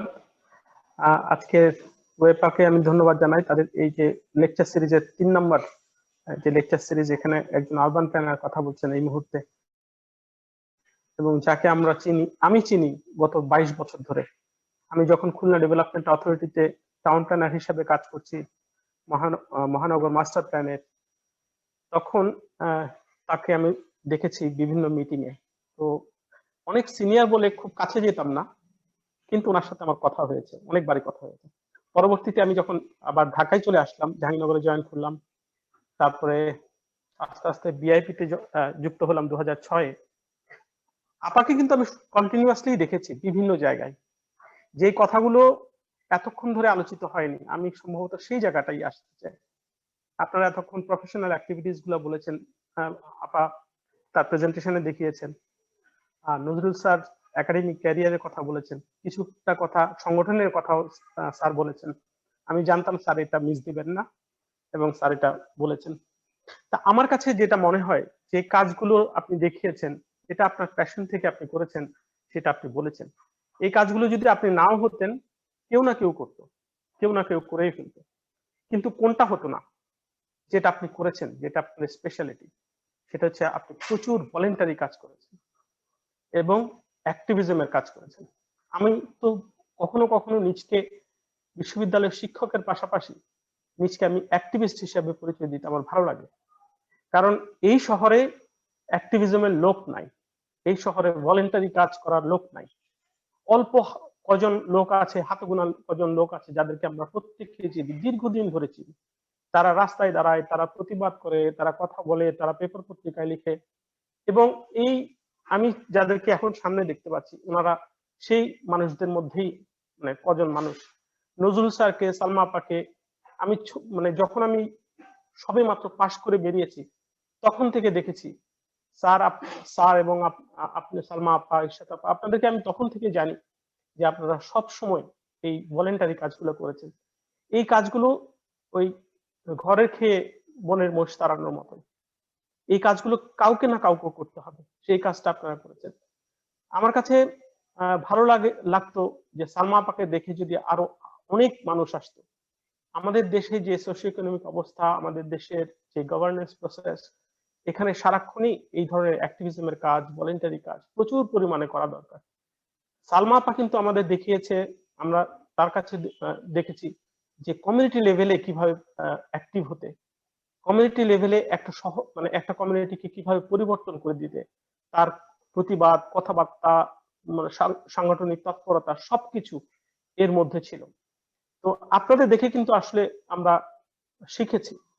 এবং আমি এটাও বলতে পারি, যখন আমি বিআইপির সাথে যুক্ত হলাম, তখন ম্যাডামকে আমি দেখেছি বিভিন্ন মিটিং এ আসতেন, এবং মিটিং এ এসে ওনার কাছ থেকে ডেফিনেটলি যে বিষয়গুলোতে কথা পাওয়া যেত এবং এক্সপেক্টেড, এটা আমি পেতাম, সেটা হচ্ছে যে জেন্ডার সেন্সিটিভ প্ল্যানিং এর কথা উনি বলতেন। যে একটা পাবলিক টয়লেট, নারীদের জন্য টয়লেট, নারীদের জন্য চলাফেরা, পাবলিক স্পেসেস এর ডিজাইন গুলো কেমন হবে, এই নিয়ে কিন্তু তিনি সর্বদাই সরব ছিলেন। তো আমি এই জায়গাটাতে আপনাকে সবসময় অনেক অনেক বেশি এগিয়ে রাখবো। এখন আজকাল এই যে ফারহানা তনু একটু আগে প্রশ্ন করছিলেন, ফারহানাকে আমি দেখছি যে সে এই বিষয়ে কাজ করছে, পাবলিক টয়লেট নিয়ে কাজ করছে। কিন্তু সালমা আপা, আপনি নগর গবেষক হিসাবে, আর্কিটেক্ট হিসাবে যে পরিমাণ কাজ দীর্ঘদিন ধরে করেছেন, আপনাকে দেখে আমি নিশ্চিত যে ভবিষ্যতে আরো অনেকে অনুপ্রাণিত হবে, ছেলে মেয়ে নির্বিশেষে। আমি তো ছেলে হিসাবেও অনুপ্রাণিত হয়েছি, তো মেয়েরাও নিশ্চয়ই, নারী যে এইসব প্ল্যানার আছে, আর্কিটেক্ট আছে, ইঞ্জিনিয়ার আছে, তারাও অনুপ্রাণিত হবে। আমি ম্যাডামকে আমার বিআইপি বোর্ডে ভাইস প্রেসিডেন্ট হিসেবে পেয়েছি, উনি বোর্ড মেম্বার হিসেবে পেয়েছি। এবং সাধারণত এই ধরনের সংগঠন যারা করে, তাদের পুরো বোর্ডটাই হয়তো সবসময় খুব মানে সবাই অ্যাক্টিভ থাকে না, কিন্তু ম্যাডামকে আমি দেখেছি সারাটা বছর উনি খুব সিরিয়াসলি কাজগুলো করতেন। তার যে দায়িত্ব যতটুকু থাকতো না কেন তিনি কিন্তু ওই কাজটা খুব ভালোভাবেই তিনি করতেন। তো আমার কাছে সামগ্রিকভাবে এটা এটা এক ধরনের মূল্যায়ন, ঠিক আমি বলবো না মূল্যায়ন আমি আপনাকে করছি না, এটা আমি আমার অভিজ্ঞতাটা বলছি যে আপনাকে দেখে আমরা মানে কতটা অনুপ্রাণিত হয়েছি, আপনাকে দেখে আমরা কতটা শিখেছি। তো বাংলাদেশের মতো একটা জায়গায় এবং সালমা আপাকে আমি কখনোই কোনো বিষয়ে মানে নীরব থাকতে দেখিনি, প্রতিবাদ করেছেন উনি। এই যে খেলার মাঠ নিয়ে প্রতিবাদ করেছে, পাবলিক স্পেসেস গুলো নিয়ে প্রতিবাদ করেছেন, নানা ধরনের আইনি জটিলতার মধ্যেও তিনি পড়েছেন, ড্যাপ নিয়ে তিনি সবসময় সরব ছিলেন। মানে যখন যে বিষয়টা এসছে পরিকল্পনা পেশা আর্কিটেকচারের বিষয়ে তিনি এইসব বিষয়গুলোতে কথা বলেছেন এবং তার মতামত গুলো ব্যক্ত করেছেন। এই কাজগুলো করার লোক লাগবে আমাদের দেশে, প্রচুর লোক লাগবে।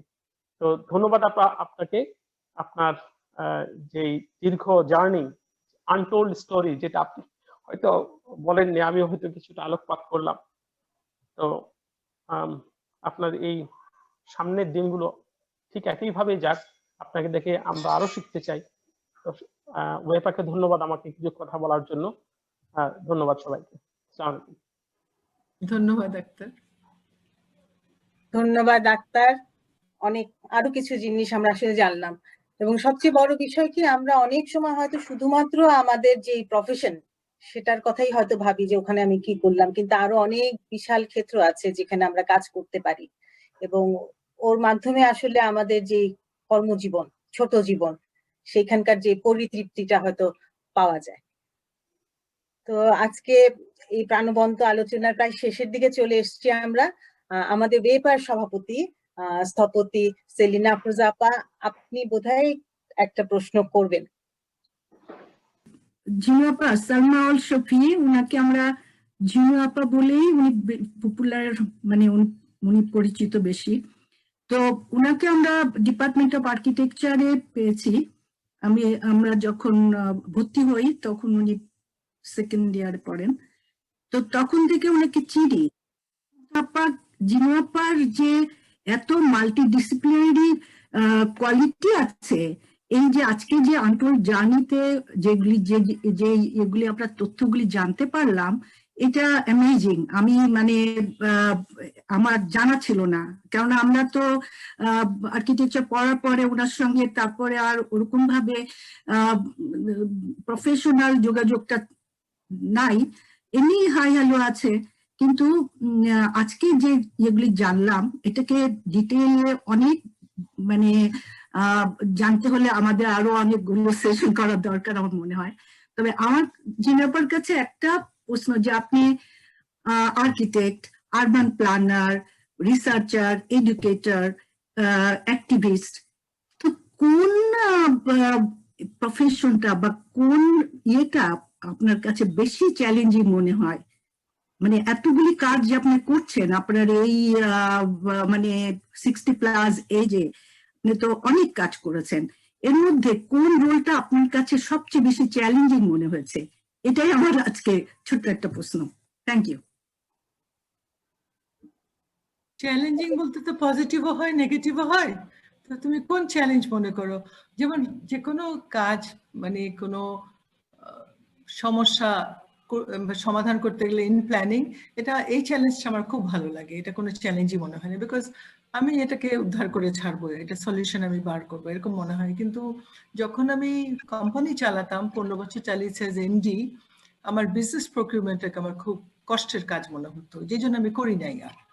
তো কেননা আমাদের দেশের পরিপ্রেক্ষিতে যে বিজনেস সোসাইটি, যে এনভায়রনমেন্ট, ভালো কাজ আমি করতে চেয়েছি সবসময়, কাজটাকে রিসার্চের মাধ্যমে করেছি, সেই জন্য আমি অনেক দাতা গোষ্ঠীর কাজ পেতাম। কিন্তু যখন আমাদের গভর্নমেন্টের সাথে কাজে নামতে হয়, বড় বড় ডেভেলপমেন্ট প্রজেক্ট, তখন আরেক ধরনের চ্যালেঞ্জ এসেছে, যেটা আমি লাইক করতাম না, ওটাকে আমি একদমই পজিটিভলি নিতে পারিনি আর কি, সেজন্য আমি সরে যাই। বাট সরে গিয়ে আমি খুব আরো আনন্দের সাথে প্রফেশনাল কাজ আর রিসার্চের কাজ করেছি একসাথে। তো আমার মনে হয় যে সবসময় আমরা অ্যাজ প্রফেশনালস আমাদের তো অনেক কিছু করার সুযোগ আছে। এই সুযোগটা যে কত বড় একটা সুযোগ, এটাকে উপলব্ধি করতে পারলে সবাই সব সময় খুশি মনে আমরা কাজ করতে পারি, যে কোনো ধরনের কাজ করতে পারি। আমার মনে হয় যে এই ফিলিংটা আমাকে সবসময় হেল্প করেছে, এবং এটা আমার লাইফের সবচেয়ে বড় প্রাপ্তি আমি মনে করি, যে আমি যে কোনো কাজ এনজয় করে করি। আমি মনে করি যে সবকিছুর মধ্যে একটা কিছু মজা পাওয়ার আছে। আমি একটু বলি, 30 সেকেন্ড। আচ্ছা স্যার বলেন। হ্যাঁ, ওকে, শেষের দিকে চলে এসেছি আমরা। শেষের দিকে এত কথা বলা হলো, সালমা কি পারে, কি করে ইত্যাদি, কিসে সবচেয়ে বেশি আনন্দ পায়, এটা কিন্তু বলে নাই। সেটা হলো গান করে আনন্দ। এক্স্যাক্টলি, এটা না বললে হবে না, একা করে এবং আমাদেরকে। ওকে, হ্যাঁ, না আরেকটা জিনিস আমি জানি, উনি কিছুদিন কিন্তু শাড়ি টাড়ি নিয়েও রিসার্চ করেছেন, শাড়ির বিভিন্ন তাঁতিদেরকে দিয়ে শাড়ি ডিজাইন করে সেগুলি ইয়ে করার ব্যবস্থা করেছেন। লুলু, একটা শুনেছিলাম। লুলু, এইখানে এই প্রসঙ্গটা শেয়ার করতে দাও। আমি এআইটি থেকে ফিরে আসলাম 83-তে, দেশে কোনো কাজ ছিল না, এরশাদের আমল কোনো রকম প্রজেক্ট ছিল না, আমাকে কেউ কোথাও নিচ্ছে না। তখন আমি একটা শাড়ির দোকান খুলে বসলাম এবং শাড়ি ডিজাইন শুরু করলাম তাঁতিদেরকে নিয়ে। So that was just for an year. হ্যাঁ, তুমি ঠিক ধরেছো, ঠিক কথাই বলেছো। না, এটার থেকে আমার আমি যে লেসনটা পেলাম আজকে, আমাদের এই প্রায় 1.5 ঘন্টা হয়ে যাচ্ছে আমাদের এই আলোচনাগুলি, এবং খুবই প্রাণবন্ত আমাদের আড্ডার মজলিসে একটা আলোচনাগুলি হলো, খুব ভালো লাগলো। তবে একটা লেসন আমি যেটা পেলাম এবং যেটা আমি বলতে চাই, আমরা ওয়েপা যারা উইমেন টেকনিক্যাল প্রফেশনাল আমরা যারা আছি, এই যে কিছুক্ষণ আগে নাদিয়া বললো যে তার 6 বছর গ্যাপ হয়ে গেছে, সে কাজ করতে পারে কিনা। You can take lesson from Salma apa. সে কাজ যখন ছিল না তখন কিন্তু অন্য অল্টারনেট একটা ওয়ে বের করে নিয়ে সে কাজ, যেমন শাড়ির একটা ওইটা এক্সপ্লোর করার চেষ্টা করলেন।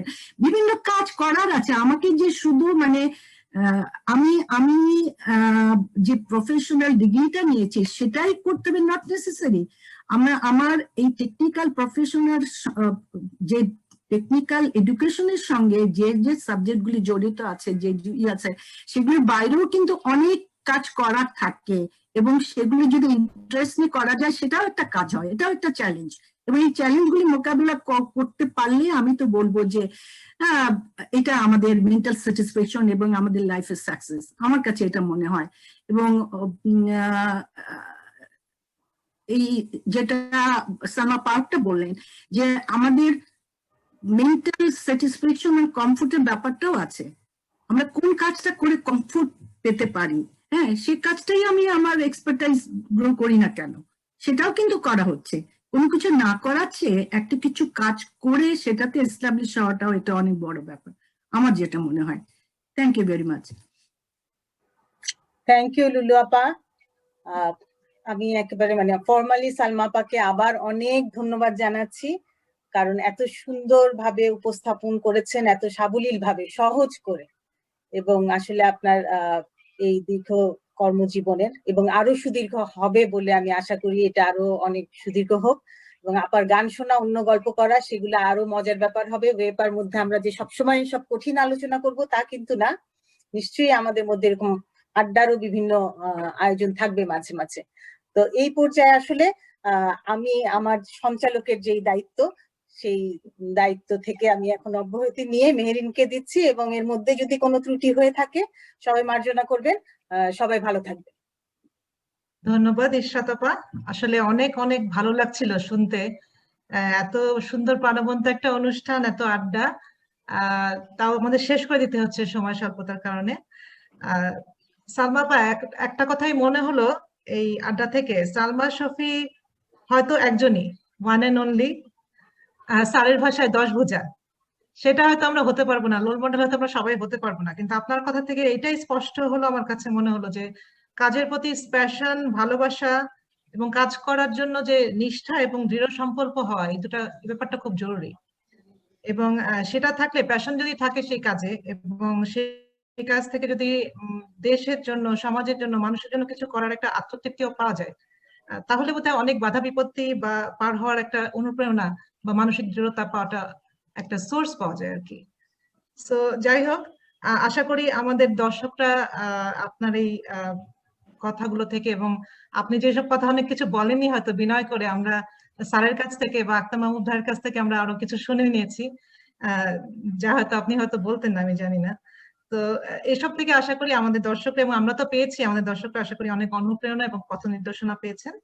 এবং আমরা ম্যাডাম বলছিলেন যে আসলে আপনার সবকিছু জানতে গেলে আমাদেরকে আরো কয়েকটা সেশন করতে হবে।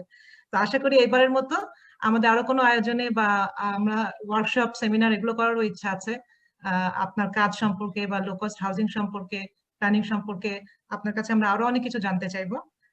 সেগুলোর সময় যেন আশা করি আপনাকে আমরা আবার পাশে পাবো। আর আমি ডক্টর ইরশাদ ইসলামকেও ধন্যবাদ জানাচ্ছি অত্যন্ত সুষ্ঠু এবং প্রাণবন্ত ভাবে পুরো সেশনটি এত সুন্দরভাবে পরিচালনা করার জন্য। আমি আবার আমাদের যে নির্বাহী কমিটি আছেন তার সমস্ত মেম্বারকে আমি ধন্যবাদ জানাই, তাদের বিভিন্ন সময় আমাদেরকে বিভিন্নভাবে সহায়তা এবং সাপোর্ট দেওয়ার জন্য। এবং আমাদের পেছনে যারা কাজ করে গেছেন, আমাদের সাব কমিটি মেম্বার ওয়াইপা টক্সের, তারা একনিষ্ঠ এবং সুসম্মিলিতভাবে কাজ করে যাচ্ছে, এবং আমরা অত্যন্ত খুশি আমরা আমাদের তৃতীয় পর্বটিও সুন্দরভাবে সম্পন্ন করতে পেরেছি। এবং সবশেষে আমি ধন্যবাদ জানাতে চাই আমাদের প্রিয় অডিয়েন্স যারা আমাদের সাথে এতক্ষণ ছিলেন এবং যারা প্রশ্ন করেছেন, যারা ডিসকাশনে অংশগ্রহণ করেছেন, তাদের সবাইকে আমরা আশা করবো আমাদের এরকম আমরা আরো রোল মডেল, আরো এরকম অনুসরণীয় ব্যক্তিত্বদেরকে আরো অন্য সেশনে আনার আগ্রহ আছে। আশা করি সেসব সেশনে এবং আমাদের সব সেশনে আমাদের সাথে সঙ্গে থাকবেন।